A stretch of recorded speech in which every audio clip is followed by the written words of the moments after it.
ओम श्री गणेशाय नमः। ओम गंगणपते नमः। वक्रतुंड महाकाय कोटि सूर्य समप्रभा निर्विघ्नं कुरु मे देव सर्वकार्येषु सर्वदा।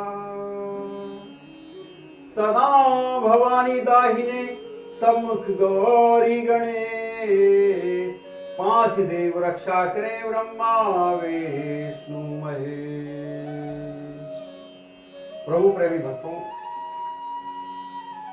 भक्ति आयाम के माध्यम से आप सभी भक्तों का हार्दिक स्वागत अभिनंदन करता हूं।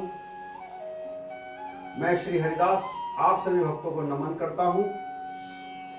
हमारी शुभाशीष। तो आज मंत्र सिद्धि साधना में हम चर्चा करेंगे यज्ञोपवीत के ऊपर। यज्ञोपवीत के प्रकार, यज्ञोपवीत मंत्र, उसका सार और यज्ञोपवीत के कुछ उपलब्धियां आप सभी को मैं विस्तार से बताऊंगा। तो आइए हम ब्रह्म को नमस्कार करें। ब्रह्म ही सबका सूत्रधार है और ब्रह्म से ही हम जो है आगे हम बढ़ेंगे। ओम यज्ञोपवीतं परम पवित्रं प्रजापते असहजं पुरस्तात् आयुष्यमर्घ्यं प्रतिमुञ्च शुभ्रं यज्ञोपवीतं अस्तु तेजः नाभिस्थानं तु विरुक्तं त्रिगुणं देवतामयम् उपवीतं मया दत्ते ग्रहण गणनायक। यज्ञोपवीत संस्कृत संबंध विच्छेद। यज्ञ उपवीत के समय दो अर्थ हैं। उपनयन संस्कार, जिसमें जनेऊ पहना जाता है, विद्या आरंभ होती है, मुंडन और पवित्र जल में स्नान करके अंग संस्कार के अंग होते हैं।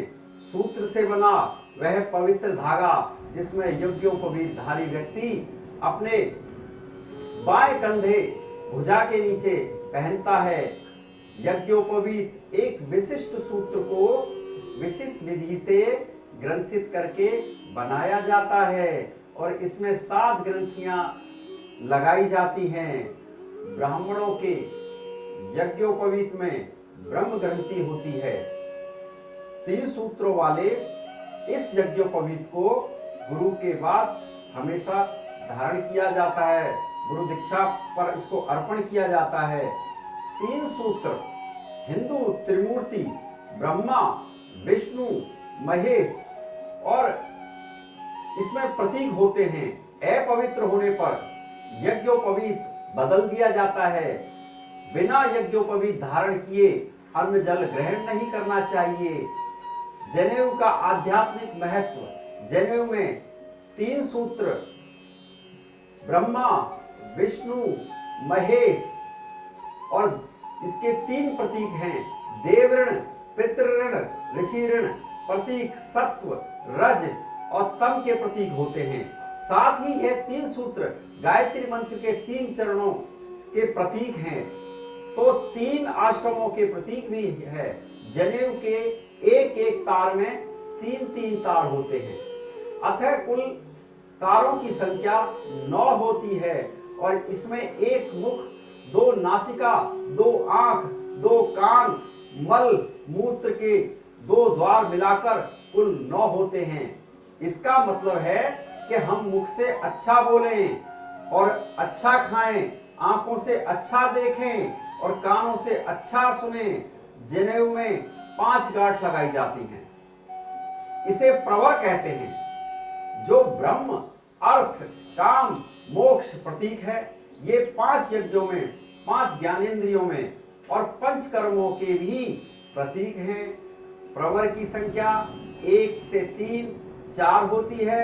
यज्ञोपवीत कितने प्रकार के होते हैं? ब्राह्मण क्षत्रिय वैश्य, ये तीनों द्विज कहलाते हैं।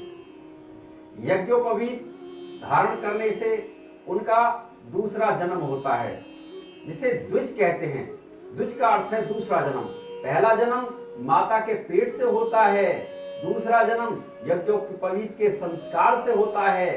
धार्मिक ग्रंथों में कहा गया है यज्ञोपवीत धारण करते समय जो वेद आरंभ कराया जाता है वह गायत्री मंत्र से कराया जाता है। यज्ञोपवीत जनेऊ में 5 गांठें लगाई जाती हैं, इन्हें प्रवर कहते हैं और यह ब्रह्म, धर्म, अर्थ, काम, मोक्ष का प्रतीक है। साथ ही ये 5 यज्ञों, 5 ज्ञानेंद्रियों और 5 कर्मों के भी प्रतीक माने जाते हैं और प्रवर की संख्या 3, 5 होती है। यज्ञोपवीत के बारे में कुछ अन्य बातें। यज्ञोपवीत एक सूत्र से बना पवित्र धागा होता है, इसे संस्कृत में जनेऊ कहा जाता है और इसे गले में इस तरह से डाला जाता है कि बाएं कंधे से ब्राह्मणों के यज्ञोपवीत से ब्रह्म ग्रंथि होती है। यज्ञोपवीत धारण करने से ब्राह्मण, क्षत्रिय और वैश्य तीनों का दूसरा जन्म होता है और धार्मिक ग्रंथों में कहा गया है कि यज्ञोपवीत धारण करते समय गायत्री माता वेद आरंभ कराया जाता है और आपके घर में किसी की मृत्यु हो जाए, सूतक खत्म होने के बाद ही जनेऊ बदलना चाहिए। अगर जनेऊ कंधे से सरक जाए या हाथ के नीचे आ जाए या टूट जाए तो शौच के समय कान पर न रखने के कारण अपवित्र हो जाता है। फिर भी जनेऊ तुरंत बदल देना चाहिए। 5 गांठें इसमें रुद्र बंधे हैं और 7 गांठों में ब्रह्म, और इसी प्रकार से ये विशेष जानकारी आपको यज्ञोपवीत जनेऊ के विषय में दी गई और आशा है कि आपको ये जानकारी बड़ी सुंदर और सहज लगी होगी। आइए अंत में हम जन कल्याण की कामना करते हैं और सभी मेरे साथ मिलकर जन कल्याण कामना मंत्र बोलेंगे।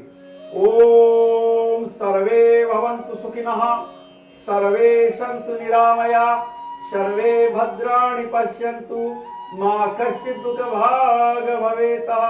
सब सुखी रहें, निरोगी काया मिले, सबका स्वास्थ्य उत्तम हो। हे माँ भगवती, आप सबके दुख दूर करें। और भक्ति आयाम के माध्यम से आप इस विधि को सुन रहे थे, सभी को मेरा कोटि कोटि प्रणाम, शुभाशीष। आप सबका दिन शुभ हो। धन्यवाद।